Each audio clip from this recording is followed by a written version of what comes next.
Bien, entonces empezamos la clase de hoy y empezaremos con rozamiento seco entre superficies.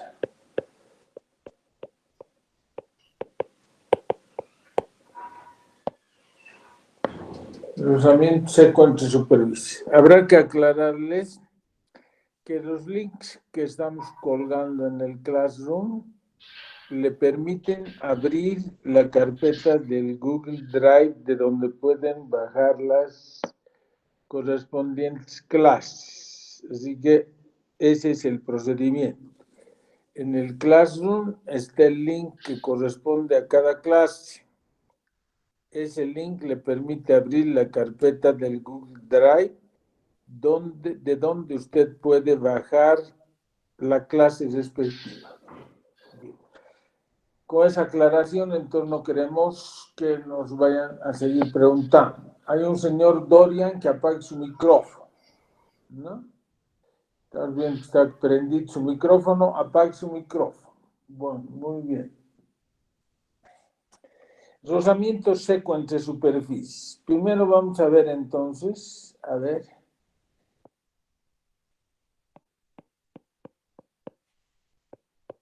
dos superficies, aquí seco y aquí viscoso. Vamos a suponer entonces seco y viscoso. ¿Cuál es la diferencia? Cuando colocamos un fluido de una determinada viscosidad, entonces decimos que entre la masa M y la superficie va a haber un rozamiento viscoso. Viscoso, aunque quizás no se entiende muy bien, viscoso, un rozamiento viscoso. Seco, cuando no colocamos ningún fluido en esa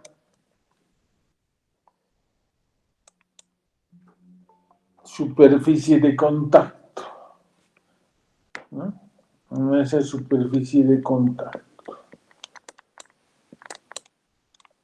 Entonces, a lo que nos vamos a ir es a esto, rozamiento seco entre superficies y no al rozamiento viscoso.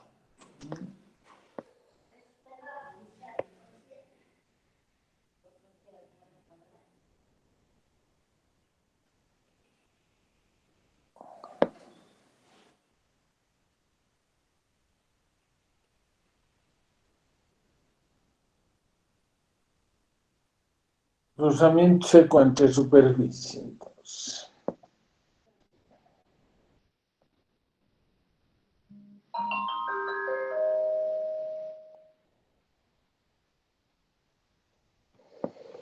Cuando hablamos de rozamiento seco entre las superficies, volvemos entonces a la situación. Se va a producir fricción debido justamente a que las superficies no son perfectamente lisas, ¿no? Sino tienen ciertas sinuosidades.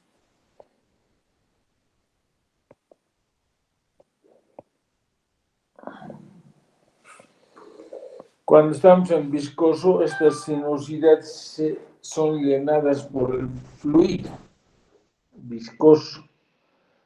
Pero cuando es seco no se llena con nada y es debido a estas sinuosidades de las superficies que están en contacto que se produce el fenómeno de fricción, que esa fricción cuando es más intensa puede producir calor, ¿no? Es decir, calor entre las superficies.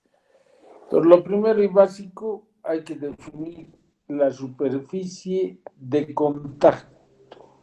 Esto llamamos nosotros superficie de contacto.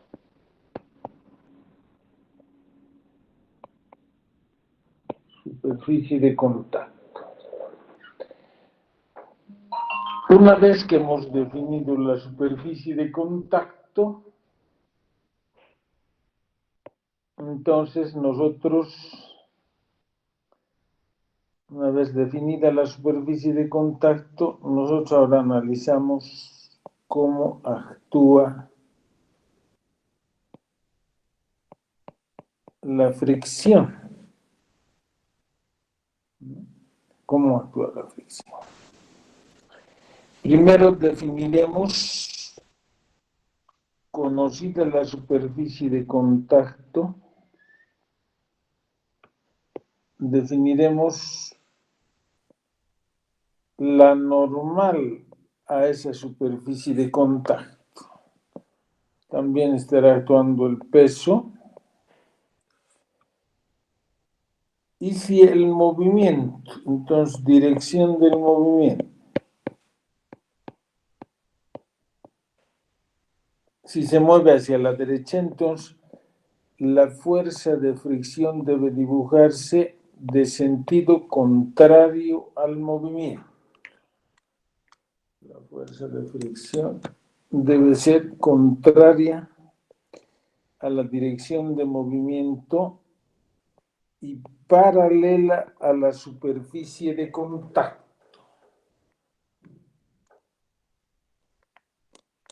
Y paralela a la superficie de contacto. Todo lo que vamos a hablar, esta fuerza de fricción, no depende de la sección de la superficie de contacto. Es independiente de la sección. Esta sección puede ser extensa, ¿no? O pequeña. La superficie de contacto. Entonces, no depende de la superficie de contacto.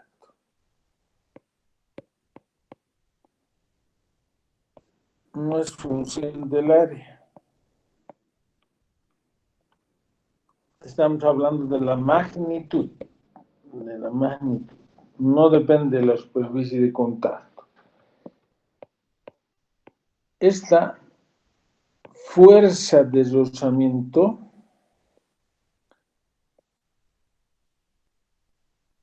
es paralela a la superficie de contacto.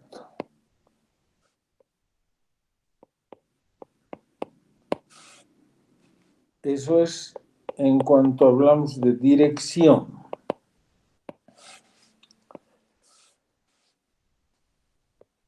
Este vector fuerza de rozamiento, sentido opuesto al movimiento.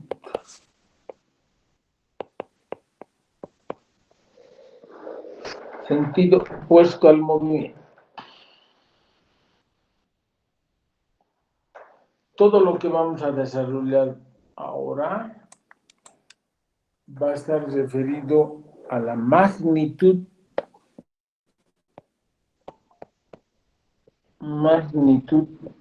de la fuerza de rozamiento.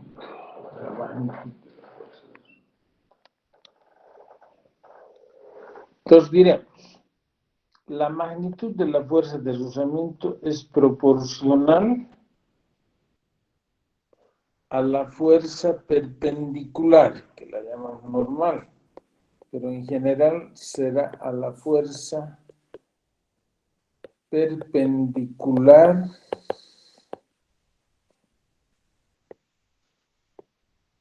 a la superficie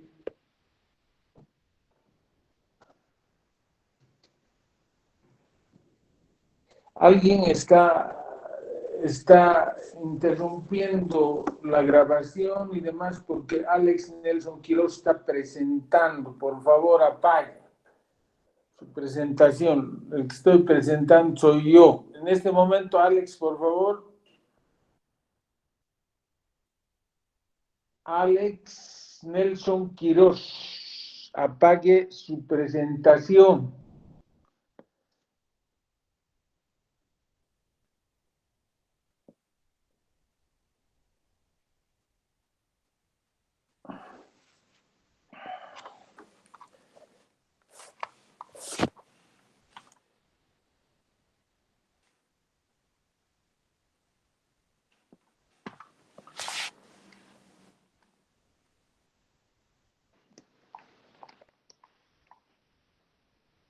Alex Quiroz apague su presentación.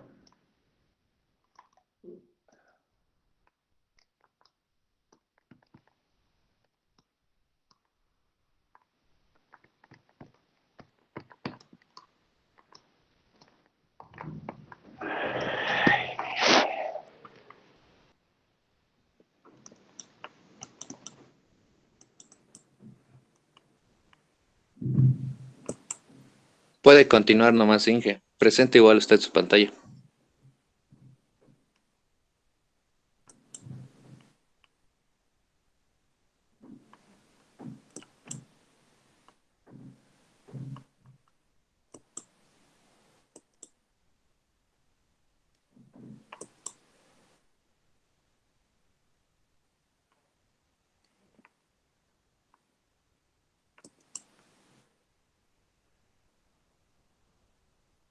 Sí, recién se fue Alex, pero ya nos ha ocasionado todo el conflicto, ¿no? A ver, indíquenme si me están escuchando o no. ¿Se escucha, Inge? Sí, se escucha, Inge. Sí, Inge.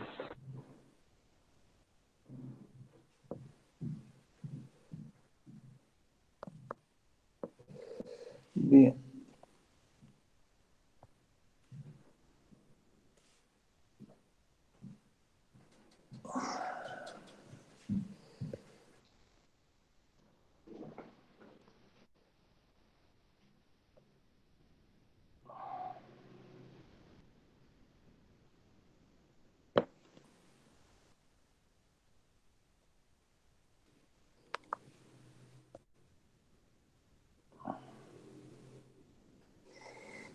Bien.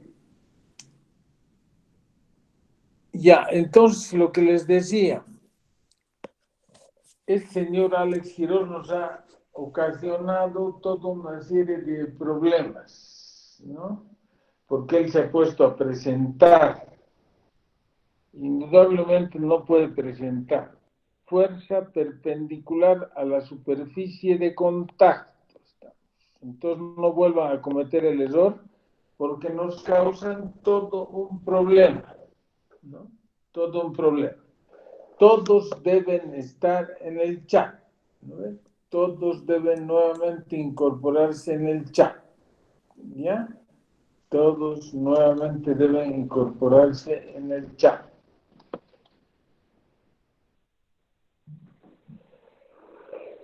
Bien, entonces la magnitud de la fuerza de rozamiento es proporcional a la normal. Esta normal, le llamamos, es una fuerza perpendicular a la superficie de contacto. Para transformar esta proporcionalidad en igualdad, se aplica el coeficiente de rozamiento. El coeficiente de rozamiento. Entonces hemos transformado la proporcionalidad en igualdad a través del coeficiente de rozamiento. Fíjese en newtons, por tanto el coeficiente de rozamiento mu no tiene unidades, no, es un número. Ahora dependerá este valor del coeficiente de rozamiento de la superficie en contacto.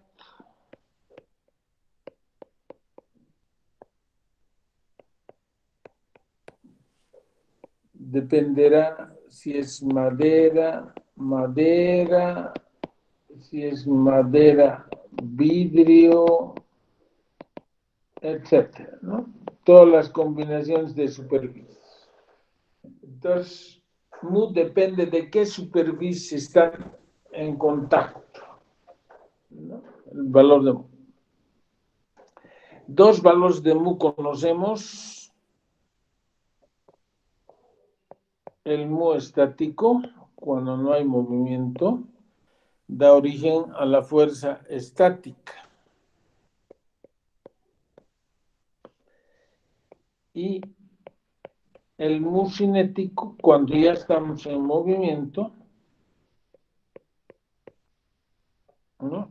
Seguimos hablando de magnitudes, cuando ya estamos en movimiento. De manera que el mu estático siempre es mayor al mu cinético.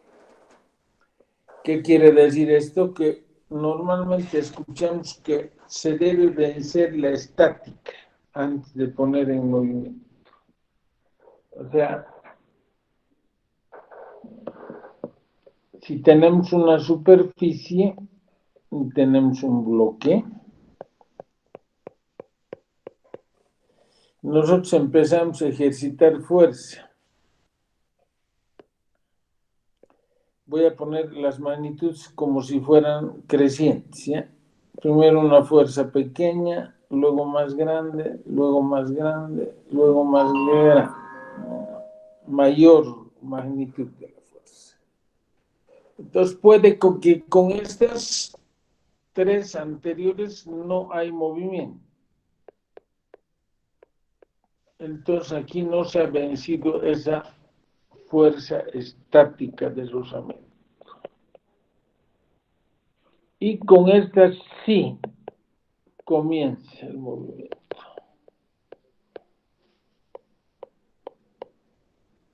Entonces, en este punto se debe aplicar el cociente de rozamiento cinético. Entonces, una fuerza puede ir variando, ¿no? Desde valores pequeños hasta valores mayores.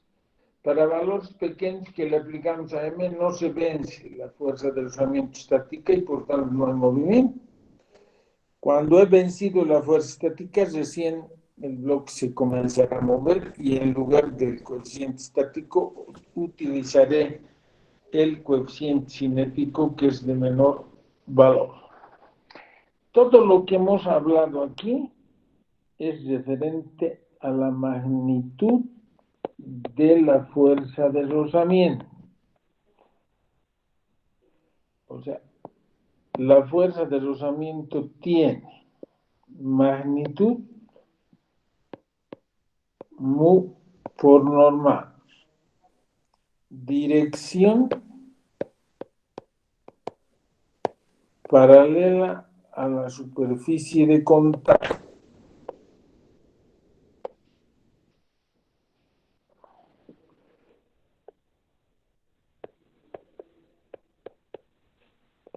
Y sentido siempre opuesto al movimiento. Siempre debe oponerse al movimiento. Entonces, solo hablamos de magnitud aquí. Su dirección y su sentido está dado de esta manera y así conocemos la fuerza de rozamiento en magnitud, dirección y sentido.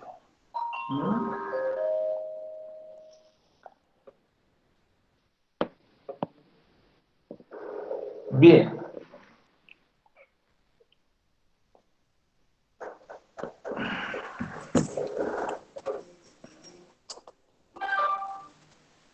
Indicaremos entonces que esta relación de mu por normal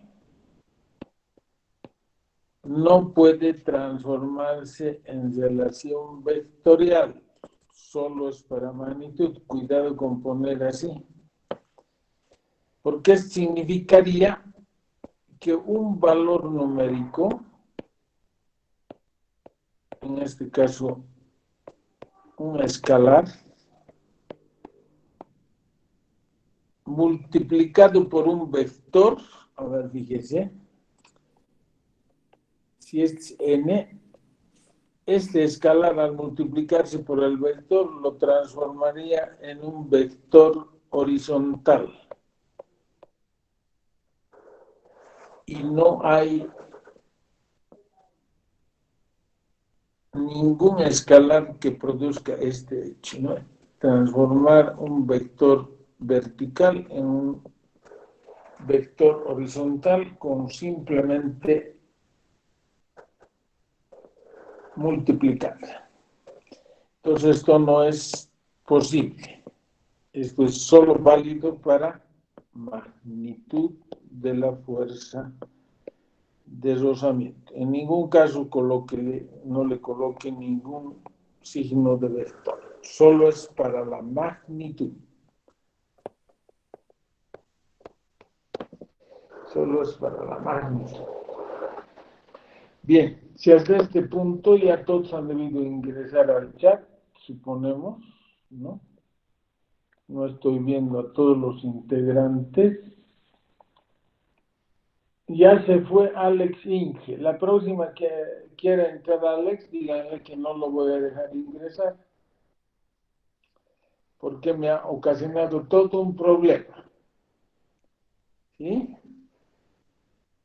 Entonces, si para el día de mañana Alex nuevamente se presenta, habiéndome arruinado la clase, la sesión de hoy, díganle que no lo voy a dejar ingresar. Porque él sabe que no debe presentar en la clase o él la va a presentar. ¿No? Entonces, chasquéenlo. ¿No? Bien.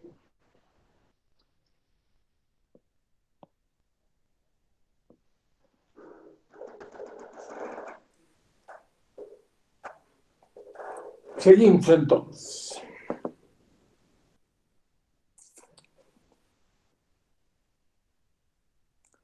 Ya hemos visto el rozamiento, entonces ahora veremos la dinámica del movimiento curvilíneo.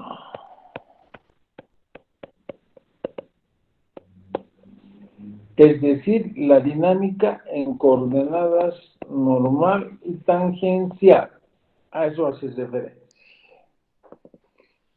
En coordenadas normal y tangencial. Entonces dibujamos la trayectoria, dibujamos la partícula, dibujamos la dirección tangencial, dibujamos la dirección normal, el vector unitario E tangencial, el vector unitario E normal.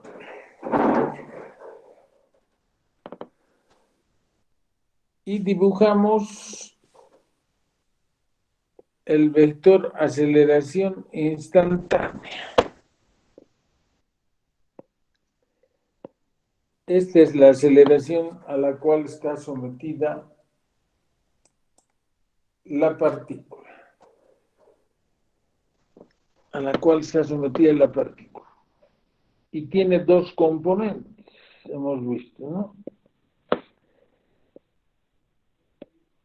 La aceleración tangencial E tangencial y la otra componente, aceleración normal E normal. Entonces, nuestro vector de aceleración tiene componente tangencial, E tangencial, componente normal, E normal. La componente tangencial mide cómo varía la velocidad con el tiempo. La componente normal en función de la velocidad y el radio de curvatura de la trayectoria curvilínea.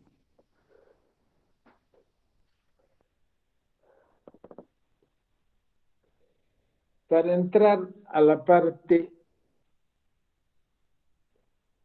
de la dinámica, volvemos a dibujar entonces nuestra trayectoria. Volveremos a dibujar nuestras coordenadas sobre la partícula tangencial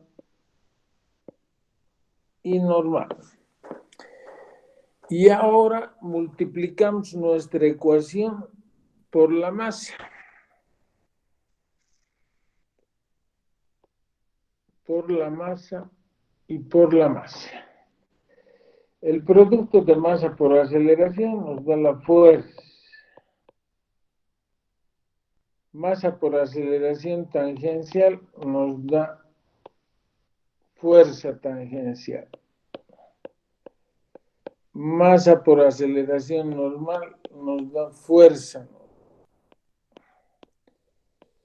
Entonces, ¿qué quiere decir esto? Que nuestra fuerza, que está en la misma dirección y sentido que la aceleración, a ver, mostramos aquí la aceleración, entonces la fuerza, vamos a dibujar con otro color,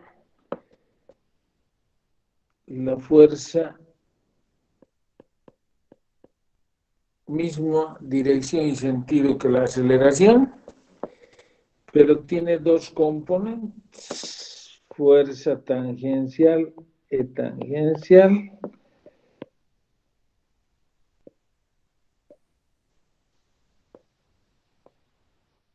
y fuerza normal e normal. Donde esta fuerza tangencial es masa por aceleración tangencial y donde esta fuerza normal es masa por aceleración normal.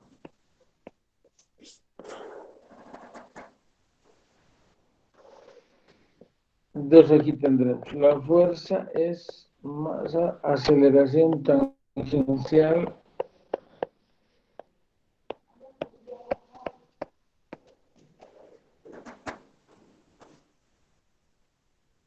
listo. Entonces nuestra fuerza tiene dos componentes, fuerza tangencial, y esto será válido si es única fuerza.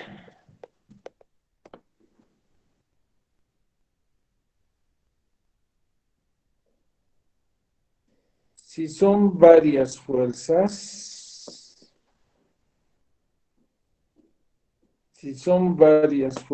entonces tendremos sumatoria de fuerzas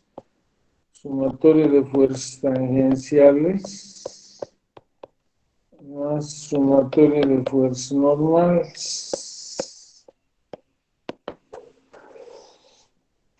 Aquí, sumatoria de fuerzas X, o que es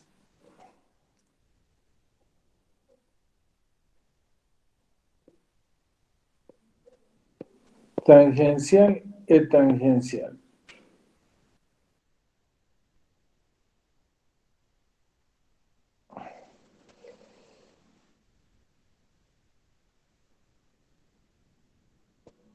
Y fuerza normal e normal. Y aquí tendremos masa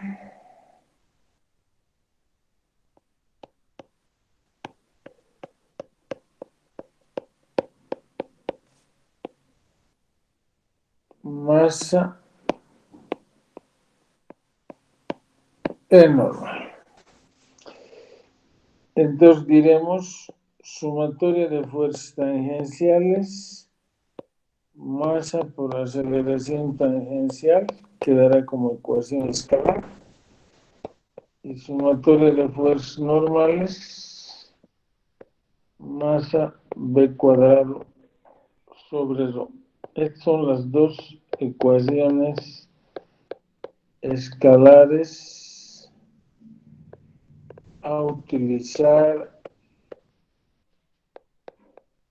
en el movimiento curvilíneo.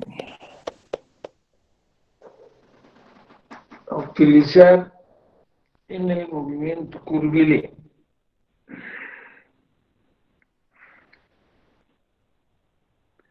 Entonces, con esto estaríamos completando, ¿no? Estaremos completando toda la parte de la dinámica de la partícula. De esta manera de resumen de la parte dinámica. Tendremos primera ley, expresión sumatoria de fuerza igual 0. Entonces, esto equivale a 3 ecuaciones en X, en Y y en Z.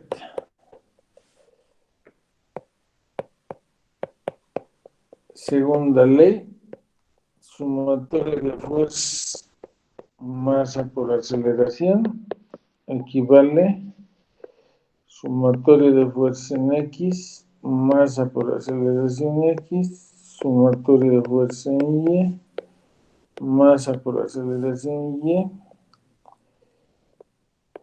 y sumatoria de fuerza en Z, masa por aceleración Z. Tercera ley,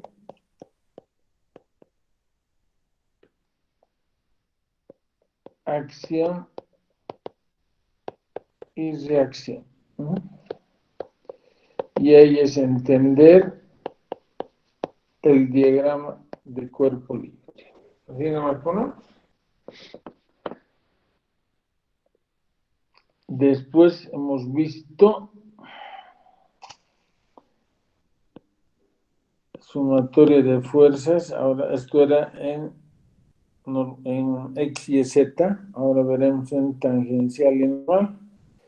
Sumatoria de fuerzas tangenciales y tangencial más sumatoria de fuerzas normales y normal.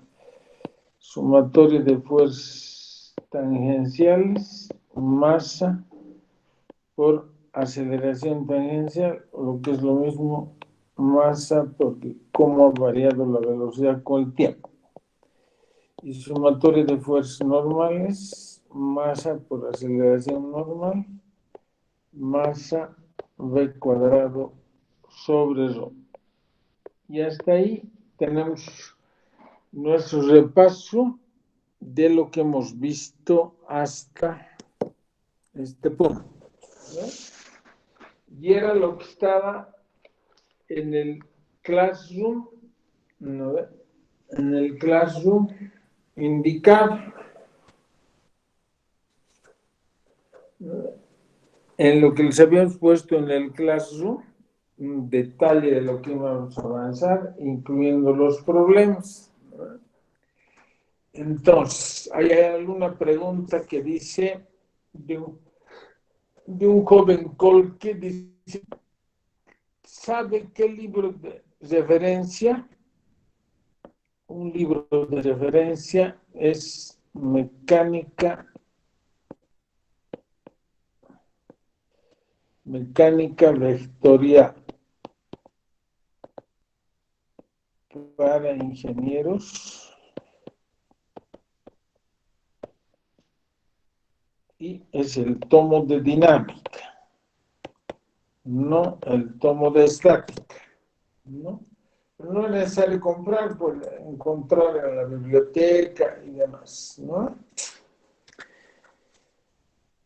Entonces, la mecánica vectorial para ingenieros es la dinámica de diversos autores. Un autor es Bill Johnston.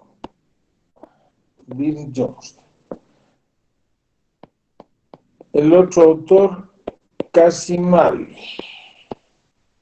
Otro autor, Gibele. Y el que usted encuentre, ¿no? Mecánica vectorial para ingenieros en su tomo de dinámica. Le puede servir como referencia. ¿Sí? Seguimos esperando algunas preguntas sobre lo que hemos avanzado, aparte de saber de qué libro de referencia, ¿no? Y lo otro, el señor Colque puede bajar a través del link que vamos a subir esta tarde al Classroom, puede bajar del Google Drive con ese link las clases y volverlas a repetir íntegramente, ¿no? A ver, estamos esperando entonces preguntas. Y además todos deben entrar y mirar que hemos dado problemas de aplicación, ¿no? hemos dado problemas de aplicación y justamente vamos a entrar ahora a resolver problemas, señor Almanz. ¿No? Otra buena noticia para ustedes es que el examen del día 30 de mayo se ha postergado y se tomará el día 6 de junio, que es el subsiguiente sábado después del 30 de mayo. O sea que no hay examen el 30 de mayo, pero sí hay examen el día 6 de junio. No se hagan poner ningún examen para el día 6 de junio. Entonces, en el Classroom habíamos subido y un primer problema de aplicación es el que voy a mostrar. Se puede ver el enunciado de este problema, que es sumamente corto, y dice lo siguiente: el movimiento de una partícula a lo largo de una línea recta, no es necesario que escriba porque lo tienen en el Classroom. El movimiento de una partícula a lo largo de una línea recta está descrito por x igual, voy a copiar, 11 más 9t menos 6t cuadrado medido en metros, donde el tiempo está medido en segundos. O sea, estamos en el sistema internacional. ¿En qué eje nos estamos moviendo? Nos estamos moviendo en el eje X. ¿No? Entonces, este es un problema unidimensional. En X. La función que nos están dando es una función x f de t. La función que tenemos aquí, 11 más 9t menos 6t cuadrado, nos va a ir generando para cada tiempo que vamos variando cuánto vale x, ¿no? Por eso decimos es x f de t. Y vamos desglosando las preguntas que se hacen referido a esto. Dice, graficar el xf de t. Graficar xf de t. Entonces, dos posibilidades hay de graficar esta función. 11 más 9t menos 6t cuadrado.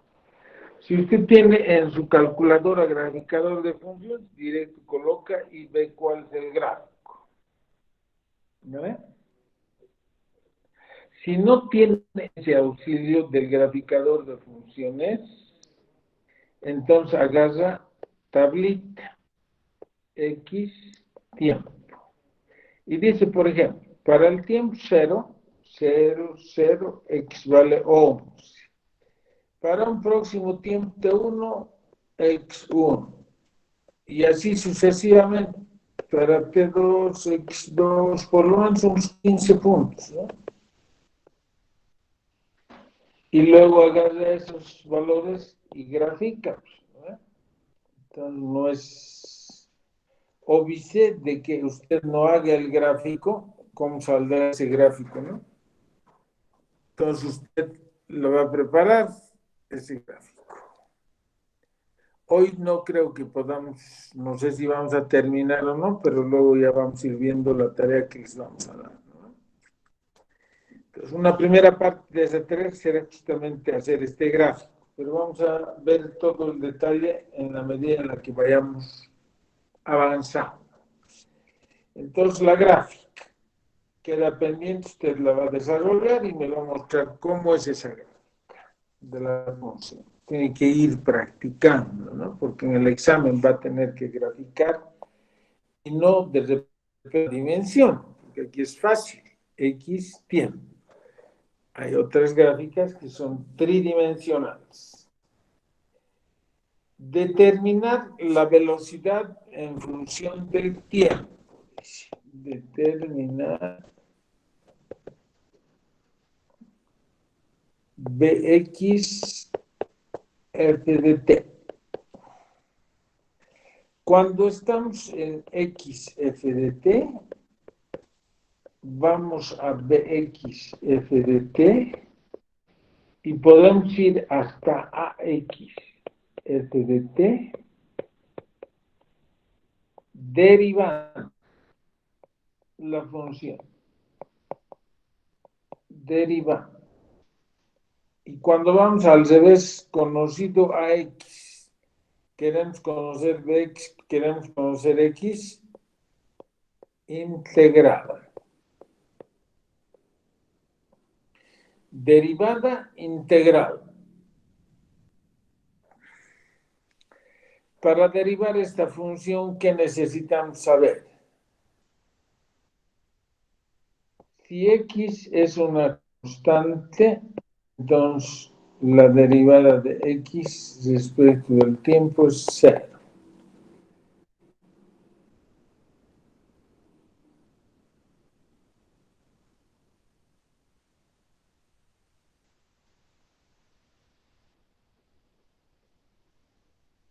¿No? La derivada de x es 0. Seguimos.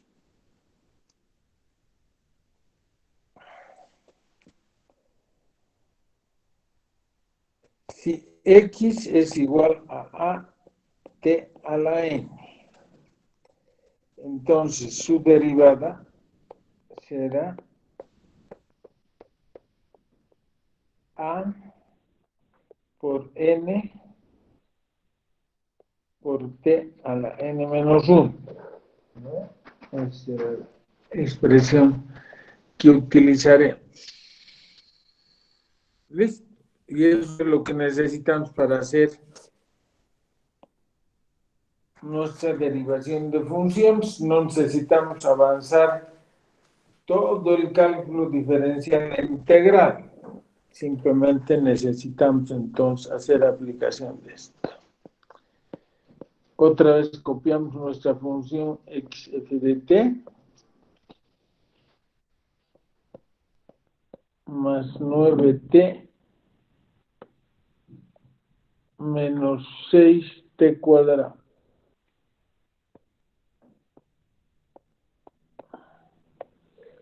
Medido en metros. Entonces decimos, la derivada de x a dt, nosotros sabemos que le llamamos bx, y puede revisar usted su formulario. El señor Francisco Cristian está ingresando cuando ya estamos terminando la clase. Entonces,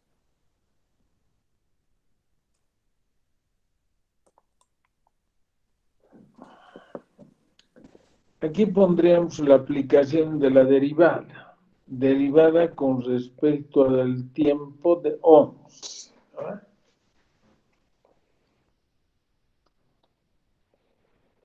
Con nuestras reglas de derivación, el 9t quedaría 9 por 1 t a la 1 menos 1 menos 6 por 2 t a la 2 menos 1. ¿No? Entonces, ¿qué va a quedar de esta nuestra derivada? Primero, la derivada de una constante, 11 es un valor constante, un número 0. 1 menos 1, 0. T a la 0, 1. Aquí 2 menos 1, 1. 6 por 2, 12. 9 por 1, 9. Listo. Entonces,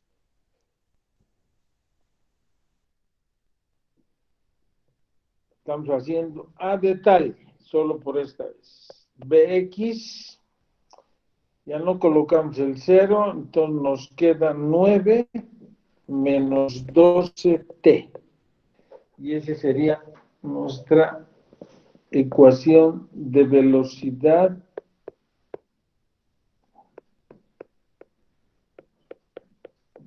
f de t. Velocidad f de t. Hasta ahí hemos resuelto. Primer inciso que está pendiente el gráfico. Segundo inciso, determinar Bx f de t. Y esa función Bx f de t es esta. Quiere decir que la velocidad depende del tiempo. Graficar. Aquí facilito. El inciso C dice graficar. Siempre que determinamos una función, queremos saber cuál es su gráfico. Para los que saben geometría analítica, facilito será graficar la función parabólica, la función lineal. Vamos a mostrar en la lineal. Bx f de t.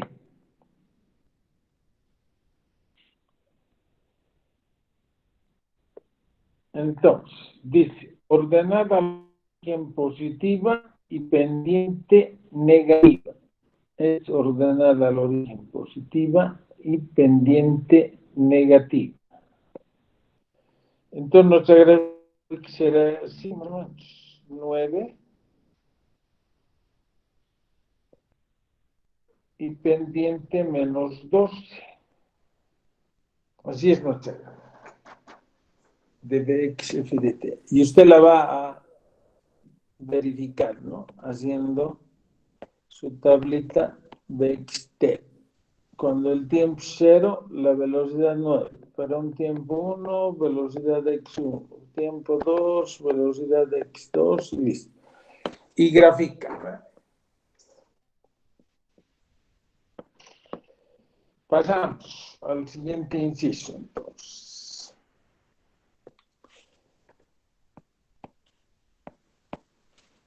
Pasamos al siguiente inciso, el inciso D.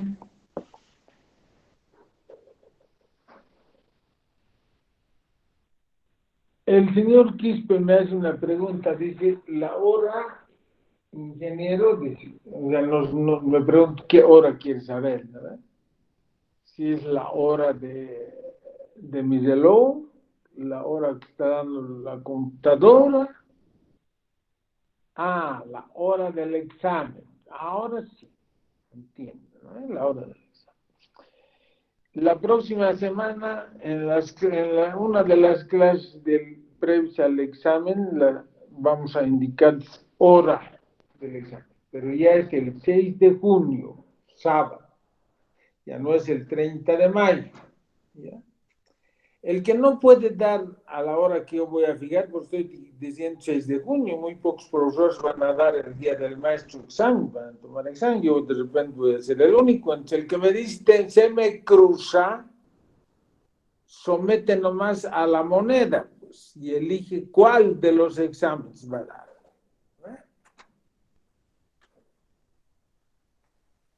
Bien. Seguimos entonces. Inciso D. Determinar aceleración x f de t.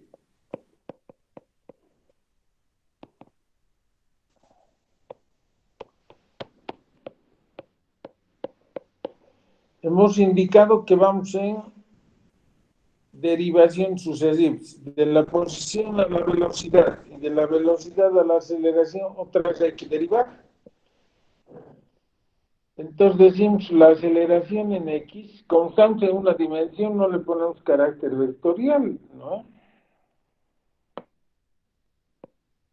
Derivada de la velocidad de x con respecto del tiempo.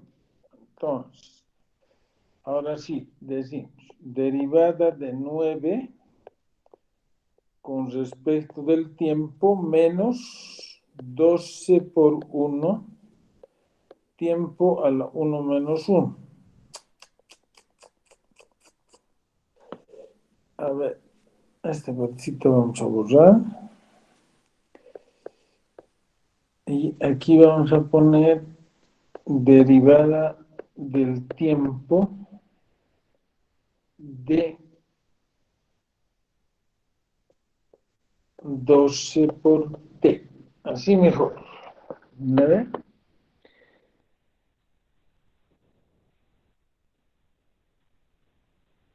Entonces ahora esta derivada es 0. Entonces la aceleración sale 12 fuera de la derivada. Entonces queda menos 12 metros por segundo al cuadrado. Esto es f de t, pero no le di función del tiempo porque no encuentro ningún valor de tiempo. Pues es un valor constante. Constante y con signo negativo. El inciso E hará referencia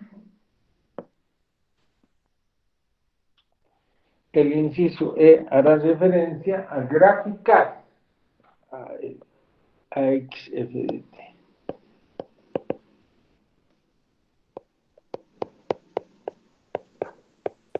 Le ponemos nomás a x f de t, pero aquí estamos demostrando que esa aceleración ha tenido un valor constante y que no depende del tiempo.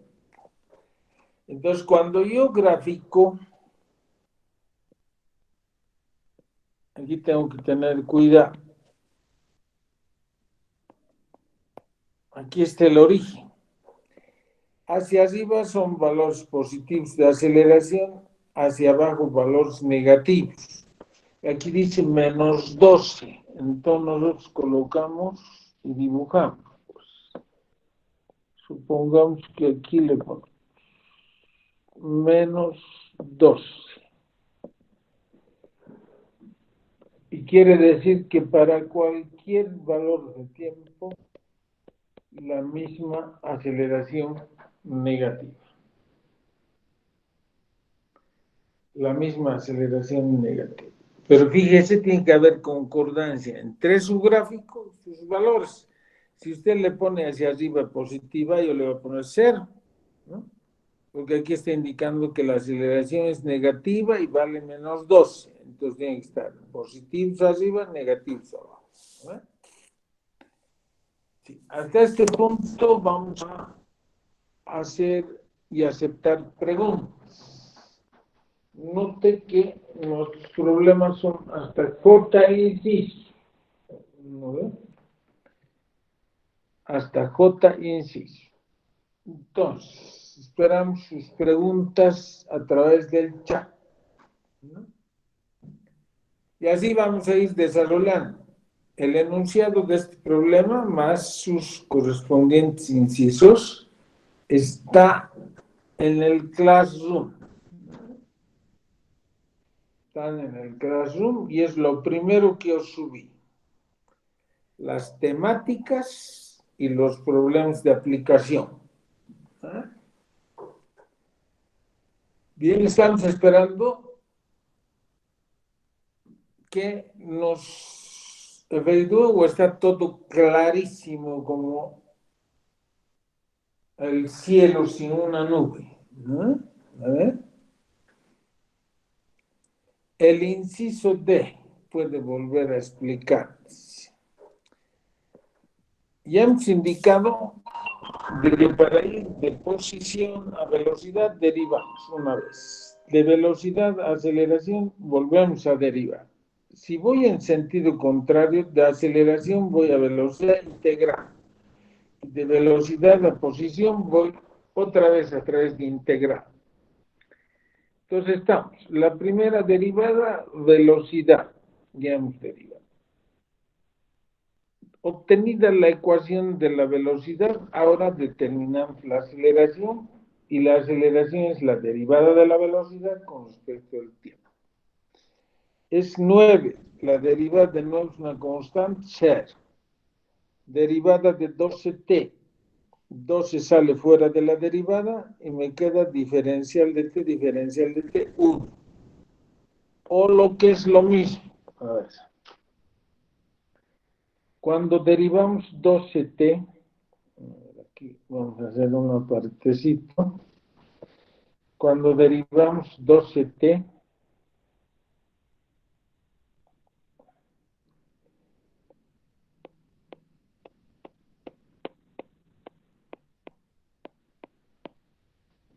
es lo mismo que pondríamos mejor abajo, aquí, cuando derivamos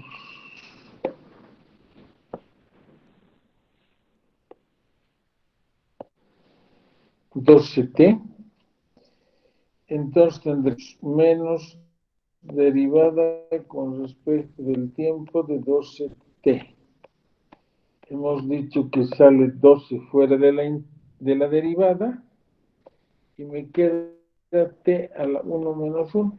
Y t a la 1 menos 1 es 0. Y t a la 0 es 1. Por lo tanto me sale menos 12. ¿Sí? No sé si al señor Anabe ya le hemos aclarado con eso. ¿No? Ya. Listo. Entonces estamos en esa situación. Estamos esperando alguna otra pregunta, ¿no? Estamos aclarando. Es el momento en el que debe usted preguntar y no en el examen, porque el examen nadie le va a responder, ¿no? El examen está diseñado, yo como les dije, previo a la cuarentena, tiene 4,5 minutos por inciso. Como 20 incisos tiene que resolver, son los 90 minutos que dura el examen, ni más ni menos, ¿no? Entonces usted tiene que administrar de la mejor manera, pues, los 4,5 minutos por inciso, ¿no? Ya le iremos haciendo conocer cómo vamos a desarrollar el examen. Ni sueñe que va a poder copiar. Y si copia, yo lo voy a pillar. Entonces, ni se anime, ¿ya? Ni se anime a copiar. Ni a que le mande, ni a que alguien se lo resuelva, ni que el resuelto me lo pase con otro nombre, ¿no? Mucho cuidado. Ustedes saben que yo descubro quién ha copiado, ¿no? Estemos en presencial o estemos en virtual, igual nomás. Bueno, entonces no me pongan en entredicho que no voy a poder descubrir quién está copiando. Entonces, con todas esas aclaraciones, damos por concluida la sesión por el día de hoy.